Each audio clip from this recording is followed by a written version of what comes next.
We welcome you to the inaugural Public Knowledge Forum organized by the United States Studies Center and generously supported by the Government of New South Wales.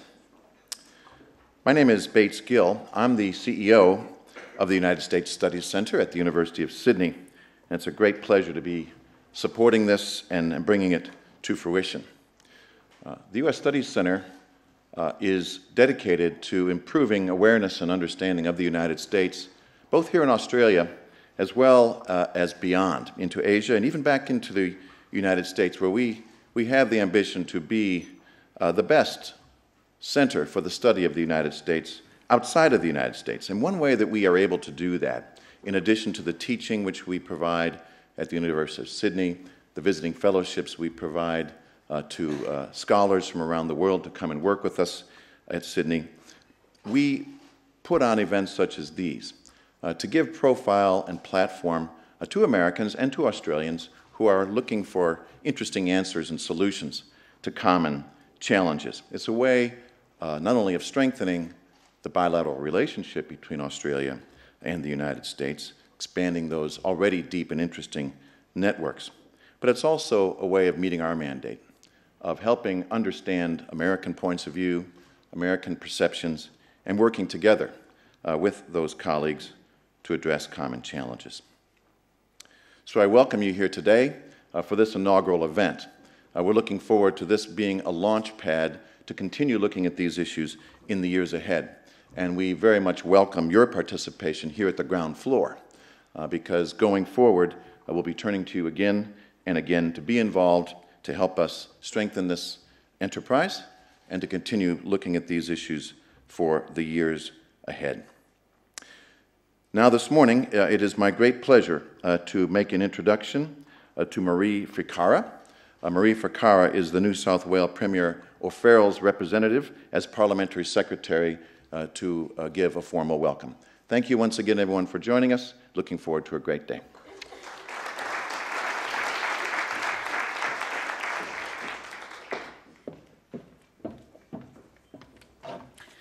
Good morning, all. Let me first acknowledge the Gadigal people of the Eora Nation, their elders, past and present, who are responsible for their caring custodianship of this great Sydney, this great state and nation that we're fortunate to live in. To Mr. Bates Gill, the CEO of the United States Studies Centre, to the Honourable Bob Carr, our former New South Wales Premier and former Australian Foreign Minister, the many distinguished former and possibly current media proprietors and shareholders, senior journalists and correspondents, media presenters and hosts, editors and editorial board members, media and journalism academics here today for the inaugural Public Knowledge Forum, ladies and gentlemen. Good morning, and yes, even this morning you have to suffer a politician giving you a welcome and best wishes for a stimulating day, but I will do so with sincerity as a staunch defender of press freedoms. Without a free and independent media, we would not be the kind of society that we are today. So let me tell you, I get to do a few gigs for the boss on all sorts of topics, and I have been called the pop-up expert from Georges River by Minister Pam Allen in the Honourable Bob Carr's time when I served in the more colourful bear pit of the New South Wales Parliament, the Legislative Assembly. I'm now in the upper house. Indeed, if you allow me to have a laugh at my own expense this morning, I want to remind Bob that he referred to me during question time as Bromham Bishop without the delicacies. I thank you, Bob. You put me on the Speaker John Murray's radar screen, who before that time thought that my interjections were those of Kerry Chikrovsky, who sat in front of me as the Shadow Minister, both of us with voices in the lower register. Well, that attention resulted in me being ordered out of the Legislative Assembly on 2 occasions in my first term, as by that time my interjections were recognisable. But nevertheless, it is a little intimidating to be one of those so-called faceless members of the New South Wales Legislative Council, standing standing in front of you all today, members of the New South Wales Upper House generally like to lay low unless you belong to the crossbench, and then you can add colour and movement to your every deliberate media utterance. But it is a great pleasure to be representing the New South Wales Premier, the Honourable Barry O'Farrell, as his Parliamentary Secretary here today. The Premier would have been delighted. He was looking forward to being here this morning, but the Cabinet is meeting in Nowra today, and I guess those of you in the media will know more about that than I do, or at least you will by the course of the day, especially if someone does or says something inappropriate. But I think that's more likely to occur in the ICAC hearing room than during the community forum in Nowra, I think. So I want to read a short message from the Premier for you this morning. It goes like this. With focus on the evolution of media and journalism, it's sure to be a successful event, and I would like to encourage everyone to take part. To consider the evolution of ever-changing media industry always makes for an interesting debate, and from the range of respected contributors today, I expect this to be an engaging discussion. The range of guests and contributors taking part should bring a well-rounded and balanced discussion, and I'm sure all of you will take something away from what looks to be a thought-provoking event. Thank you. Now, back to me for a very short bit, and then I'll get off the stage and allow the serious part of the day to begin. But I have to confess I am a news junkie. My home gets 3 papers delivered daily, at least 3 weeklies, numerous monthly publications. I married a public health physician, the son of 2 English and maths teachers. His surviving mother, Alice, at the age of 97, lives with us regularly, and she reads and reads and reads and reads everything in front of her, even the Kellogg's cereal packs, the jam jar ingredients. But I guess that's where my husband, Alan, inherited his passion for the written and spoken word, and I am fortunate as a result. But anyway, I am also a digital subscriber on my iPhone and my iPad, and yes, they're on silent in my handbag. And yes, I do suffer from that mobile data deprivation syndrome. So it's there, folks. I declare my dependency, and now I've transferred my guilt to all of you because I sort of figure you are all responsible, and the problem is solved, and I can continue with this social obsession that I have. But, you know, we claim that we need to be informed constantly, and even we try and justify Twitter and Facebook, and we try and say it makes my life richer. But in actual fact, if you were to ask my husband, I don't think it does. But it's an honour to be here amongst you this morning, and I thank you for keeping the bastards honest. That's me and my colleagues, and keeping the people of Australia and those beyond us well informed. I wish you a successful day ahead. Thank you.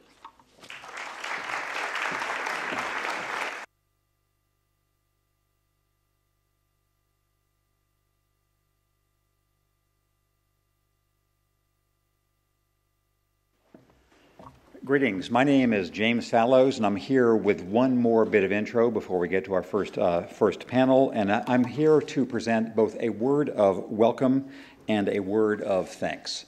The word of welcome is in the context of why we have this gathering in the first place, what we hope to accomplish, and why we've chosen the people who are invited here, and why we're so delighted people have come from around the world. For a long time, my wife Deb and I have been part of the larger Australian force field. We've been coming to Australia for a very long time. We like it a lot. We've been coming to New South Wales and like it. We've come to Sydney many times. Actually, I put out a tweet yesterday on arrival saying there just is no reasonable dispute to the idea this is the nicest city there is. And it's a wonder that everybody doesn't live here because it is just so wonderful. I've been associated for a number of years with the U.S. Studies Center at the University of Sydney, whose CEO, Gill, you heard from. I now have an honorary affiliation, but when I was involved more directly with the center a year or two ago, I was talking with Bates and with other people at the center about something I'd observed for an even longer time than I've observed the benefits of Australia and New South Wales and Sydney and U.S. Studies Center, which was the ongoing challenge and crisis of journalism. Many people who are at this conference are journalists. Everybody is affected by it. Most of us have contributed in one way or another to talk about journalism's future. And it seemed to me that in the last year or two, we are reaching a point where the problem we mainly talked about in journalism was not the real problem to be solved. The problem we've mainly been talking about, because its effects are so visible all around us, is the economic transformation and overturning of old journalistic models. If you take the long view of several hundreds of years, this is a normal thing. Journalism has always been in tumult. If you take the view of the last 20 or 30 years, it's of course very disturbing, because what we remember from an earlier model is now going through all kinds of transmogrifications. What it seemed to me was worth concentrating on was, I think, this economic challenge, which we all discuss, I think is in the process of solving itself. This is a discussion for the next day or two and for a longer term, but it seems to me that in the inevitable cycle of creative destruction in journalism, the creative part is beginning to reassert itself. 5 years ago, it looked like only destruction, devastation. Now I think we see new forms, new voices, new talents, new ways of conveying the world that are going to solve the basic question of whether journalism as a business can survive. It seemed to me, though, that a different kind of question deserved more attention than it was getting, which was how the non-business functions of journalism were going to be sustained, improved, and modernized for this current era. Like education, like medicine, like religion, like other things which contribute to our public life, journalism has always had a business basis, but has always had effects beyond the purely commercial. That's why in my country it's protected by the Constitution. It's why in all democracies people recognize journalism as being more than a strict business in the way that hotel management or airlines or whatever else might be. And it's struck me that that democratic effect of journalism, how we would all have the public knowledge on which self-government depended to make decisions for our communities, for our states, for our countries, and for our world, it wasn't as obvious that that problem was going to solve itself.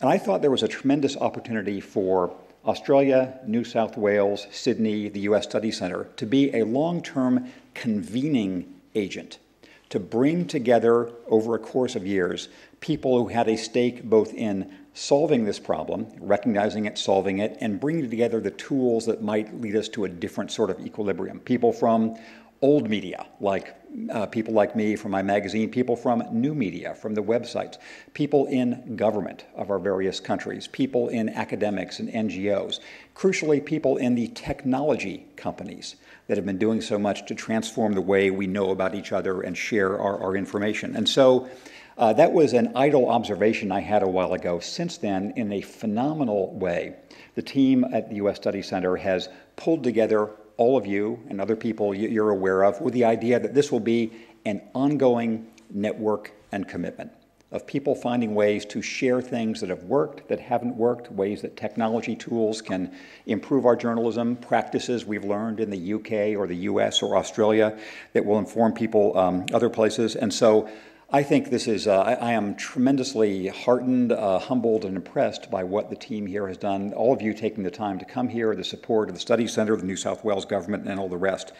I'm going to do the risky thing of thanking some of the people who have done this. It's risky because of the horrifying offense by omission possibility. There probably will be somebody I omit, but I mean to include them. Of course, Bates Gill, running the U.S. Study Center, has been crucial to this. Tom Switzer, Andrea Kosh, Amy Denmead, Sean Gallagher, Melissa Groh-McIntosh, Craig Purcell, Catherine McNulty, Nina Fudala. Others I will mention later during the day, but I think having seen a lot of conferences and networks try to get started, I am really impressed by what they've been able to do on this first iteration.